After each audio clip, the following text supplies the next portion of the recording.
Mummy, বলো সোনা। আজকে তো ঘরে মাসি আছে, কি বানিয়েছো? মাসির জন্য স্পেশাল কিছু রান্না করি নেই, কারণ আজকে তো নিরামিষ। হ্যাঁ। আর মাসিও নিরামিষই খায়, মানে তোমার মাসি, আমার না, আমার বোন। তো এই যে দেখো, এখানে গরম গরম ভাত দিলাম, আলু দিয়ে মিষ্টি কুমড়ার ভাজা, পটল আলুর চচ্চড়ি করলাম। এই যে একটু ঝোল ঝোল করে চচ্চড়িটা করলাম। তারপর এখানে আছে মুগ ডাল আর রহর ডাল মিক্স করে রান্না করেছি। তো আর যা গরম পড়েছে, একদম সিম্পল রান্না করলাম। চলবে সিম্পল রান্না? হ্যাঁ।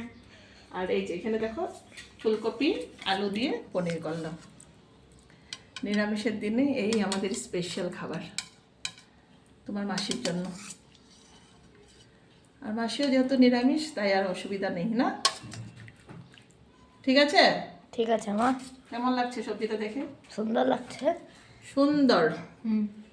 তো চলো, এই তো মাসির জন্য সাজিয়ে নিলাম। তো চলো একবার দেখিয়ে দিয়ে আসো।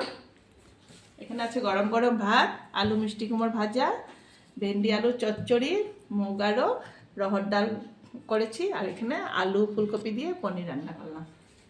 তো চলো একটু মাসিকে দেখিয়ে দাও। চলো, বাই বাই।